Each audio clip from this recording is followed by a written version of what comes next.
제가 이제 제 어머니 뭐 이은순이라고 제목을 붙여서 이제 저희 가정 제가 자라난 얘기를 풀어가고 있는데 벌써 9번째입니다. 제가 1966년 지금부터 약 56년 전 61세에 폐암으로 돌아가신 어머니 이야기를 시작해서 부모님 시대를 이렇게 풀어가니까 이제 친구들이 야, 너는 어떻게 그렇게 시시콜콜이 어머니 얘기를 알고 있냐? 라고 이제 궁금해하는 사람들이 좀 있습니다. 이 질문의 속내는 너 지금 구라 풀고 있는 거지? 뭐 조금 의심하는 뜻도 있을 거라고 짐작을 합니다. 왜 안 그렇겠습니까? 뭐 제 부모님 시대는 뭐 여러분도 마찬가지지만 일기를 쓰거나 글로 흔적을 남기는데 시대적 어려움이 많았습니다. 전쟁도 끊임없었고 배움도 순조롭지 못했고 무엇보다도 새로운 문명으로 접어드는 변환기였습니다. 제 부모님 세대는 특별히 문학에 재능이 있지도 않고 취미도 없는데 일일이 종이에 일기 쓰듯 무언가 남긴다는 게 쉬운 일이 없겠습니까? 제 부모님이라고 다르지 않았습니다. 애를 10씩이나 낳아서 그중 7을 키워내는데 언제 일기 쓰고 언제 육아 기록을 남깁니까? 부부가 맞벌이 한다고는 하지만 하나 낳아서 키우는데도 쩔쩔매는 요즘의 젊은 부부를 보면 이해가 가실 것입니다. 더구나 제 어머니는 연필에 침발라 원교 보아라로 시작하는 짧은 편지를 일생에 꼭 한 번 간신히 썼었던 까막눈이었습니다. 제 어머니가 돌아가신 때 제가 군대에 입대해서 8개월이 지난 22세 때였습니다. 생각해보면 제가 좀 특별하기는 했습니다. 제가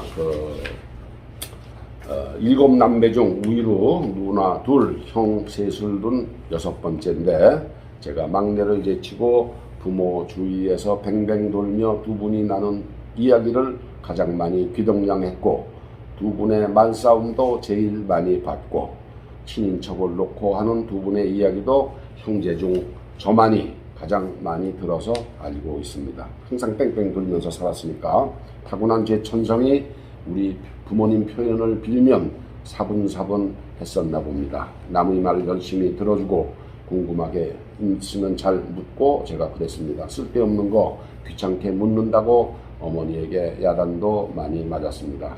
작은 누나가 제게 붙여준 별명이 꽁지 팔딱새입니다. 하도 부모님 주변에서만 뱅뱅 돌며 노니까 꽁지를 팔딱 새는 새 같다고 해서 제게 작은 누이가 붙여준 별명이 꽁지 팔딱새입니다. 제가 군대에 있을 때 어머니가 돌아가셨고 그보다 8년을 더 사시다 아버지가 돌아가셨지만 아버지가 돌아가실 그때까지도 제가 타고난 성격과 버릇을 버리지 못하고 아버지에게 요런저런 애교도 떨고 그랬습니다.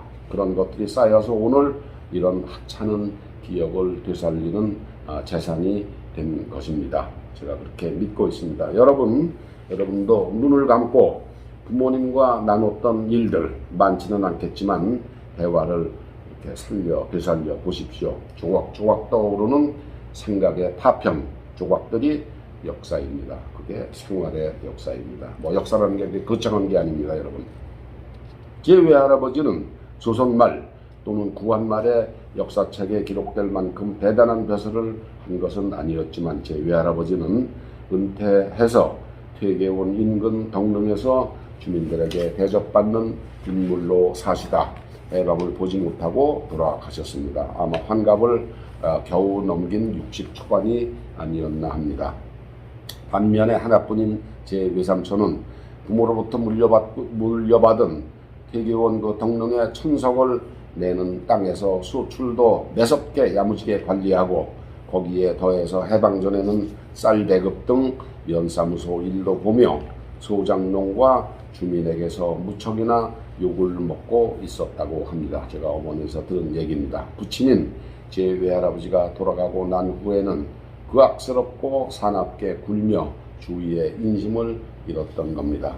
1945년 이제 8월에 해방이 되고 48년 3년 후 8월 15일 날 대한민국 정부가 수립되기까지 3년은 말이 미군이 통치하는 군정이지 사실은 무정부 상태나 다름없었습니다. 북한에는 해방 후 즉시 9월에 소련군이 진주에서 조선인민공화국을 세우고 소련군 대우이였던 김성주를 전설의 독립운동가 김일성으로 이름을 바꿔서 내각 수반으로 내세웠던 반면에 남한에는 미국에 있던 이승만과 중국 임시정부에 있던 김구조차 10월에나 간신히 국내로 들어올 수 있었습니다.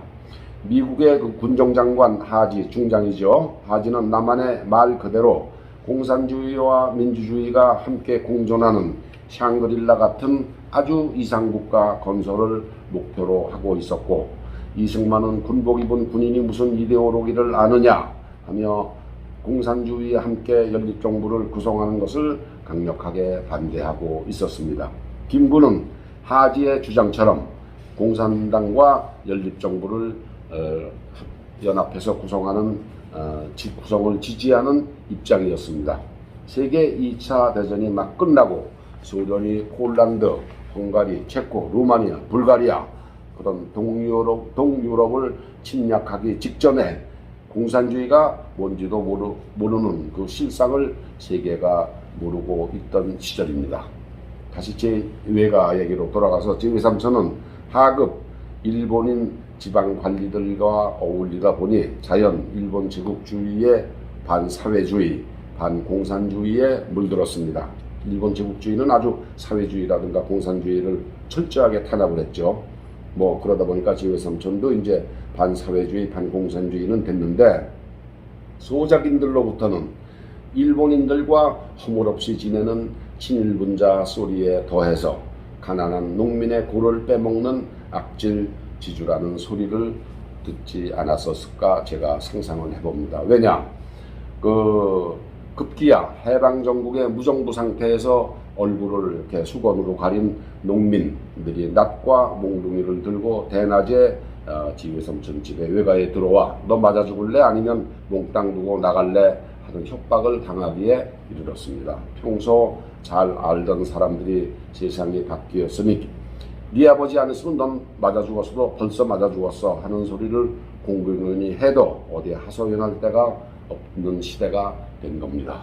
얼마 전까지만 해도 죽으라면 죽는 시중을 했던 지주에게 폐악을 부린 사람들 우두머리는 해방 정국의 좌익, 쉬운 말로 빨갱이라 불리던 얼치기 사회주의자들이었습니다.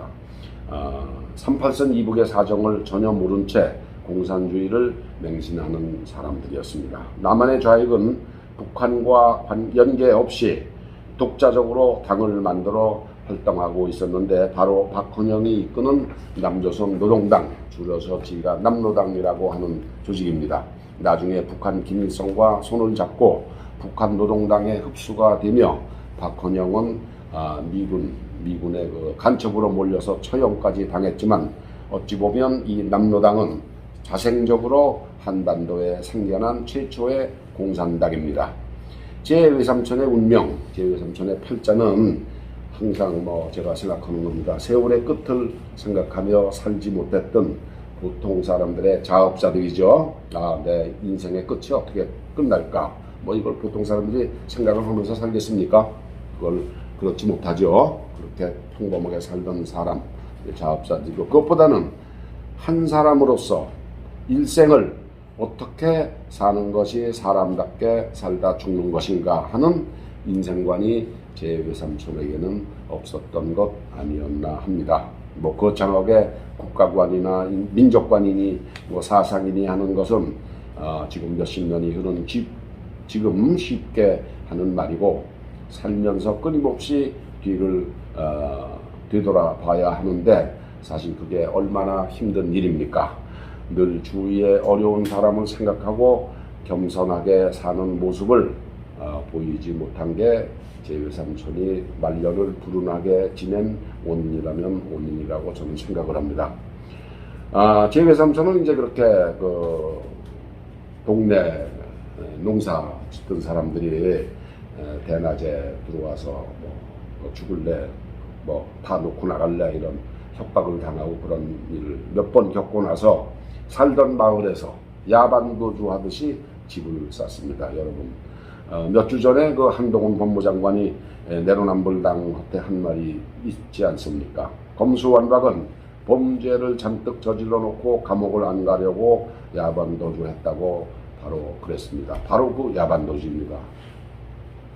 그리고 이제 거기서 밤중에 뭐 그야말로 야반도주해서 지금의 송동구 왕십리 부근 행당동에 집을 마련했습니다. 지금은 뭐 고층 아파트가 그득하게 들어선 곳인데, 제가 중학교 1, 2학년 주말에 4-5번 갔던 그 집은 그래도 200여 평 넓은 땅에 사랑채도 있고 광도 딸린 제법 살만한 집이었습니다. 그런 황망한 중에도 이럴 만큼 제 외삼촌은 재산 하나 간수하는 수단 하나는 참 좋았습니다. 별내면 덕릉에 그 몇백 마지기 논밭을 사들인 사람이 윤보선 전 대통령의 비서실장이던 정혜영이란 사람이었는데, 지금 용인군 모현면에 있는 호은묘소 인근에 100여만 평 야산을 몽땅 골프장에 팔아먹은 장본인이고, 그 돈으로 동대문구 제기동에 7층인가 하는 포은회관이라는 건물을 지어서 수익을 내게 했다고 자랑을 하고 있는 바로 그 사람입니다. 정혜영이가 연일정과 얘기는 한 것 같은데 포은자손인지는 확실치 않습니다. 이 정혜영은 국회 부의장도 한 정치인입니다. 연일정과 일대가 고려의종 때 정선명 그 11대가 한 300년 지나서 11대가 포은 정몽주입니다. 그 중간에 갈라져 나온 사람들 자손도 연일정가이기는 합니다만 포은 자손은 아니죠. 한국 족보는 돈으로 사고 팔기도 했고 국가가 인정한 것도 아니니까 중간에 슬쩍 새로 만들기도 했고 성도 바꾸고 돈 몇 푼 내고 끼어들어가기도 했고 엉망은 엉망입니다. 족보라는 게 이 정혜혁이라는 사람이 그런 평을 듣는 사람입니다. 제 외삼촌 얘기를 하다 엉뚱하게 정혜영이 벼락을 맞았습니다만, 제 외삼촌은 미처 숨도 끊어지지 않은 본마누라 제 외숙모를 첩살이하던 제 둘째 외숙모를 시켜 염을 하고 버젓이 장례를 치르려다 누이 동생인 제 어머니에게 혼쭐검이 나기도 했던 그런 분이었습니다. 외삼촌은 덕릉 인근의 할아버지, 아버지 산서도 모두 파서 화장을 해서 재를 한강에 뿌렸습니다. 몇십 년 후 당신도 죽어서 화장을 당했고 산야에 뿌려졌습니다. 90을 넘겨 장수하기는 했지만 말년에 제 외삼촌 10년은 참 고달팠습니다. 저는 조카 중에서도 혼자만 외삼촌과 한 입을 해서 몇 번 잡았고 옛날 이야기도 듣고 한 유일한 피부치입니다. 외삼촌이 돌아가기 한참 전에 찾아뵌 적이 있지만 뭐 그때 제가 돈이라도 듬뿍 들었어야 했는데 그렇지 못했습니다. 사람은 너나 할 것 없이 자기 옆에 관대하고 좋은 것만, 착한 짓만 기억하는 것 아니겠습니까? 저라고 조금도 다르지 않다는 생각입니다. 이 부자리 속에서 제 외삼촌이 제게 들려준 재미있는 얘기만 하나만 해드리고 오늘 이야기를 마치고자 합니다. 중앙학교를 세우고 보성전문을 인수해서 고려대학교로 키우고 동아일보를 창간하고 경성방직을 설립한 인천 김성수 선생이 비어있는 경성방직 사장 자리에 기업경영 경험이 전무한 하나도 없는 송진우 선생을 앉혔습니다. 주위 사람들이 모두 의아해했습니다. 그리고 몇 달 후 송진우 선생이 돈 4,000원을 횡령했습니다. 최소 쌀 1,000가마에 해당하는 어마어마하게 큰 돈을 현금으로 받고 들고 튄 겁니다. 사장이 그 기업주가 임명한 사장이 4,000원을 쌀 1,000가마에 해당하는 돈을 들고 튀었으니까 이 사실이 곧바로 이제 사주인 인천 김성수에게 보고가 됐고, 이 보고를 받은 인천은 아무 말 없이 주위에 소문이 나지 않도록 입단속을 했습니다. 한 달쯤 지나고 출근한 송진우는 곧바로 사표를 냈고, 인천도 아무 일 없었다는 듯이 사표를 수리해서 이 사태를 마무리 지었습니다. 둘이 짜고 치니 고스톱이죠. 이 돈은 상해 임시정부로 건너갔고, 송진우 선생은 후에 중앙학교 교장, 동아일보 사장, 고려대학교 총장도 역임했습니다. 송진우 선생은 혼란스러운 해방정국에서 암살당했습니다. 제가 외삼촌에게서 들은 두 거인의 말없는 대화였습니다. 이 송진우 선생의 손자가 ICC 국제형사법재판소 인터내셔널 크리미널 코트 네덜란드에 있죠. 그 ICC의 재판소 소장을 역임한 서울대학교 교수 송보 교수가 그렇습니다. 감사합니다.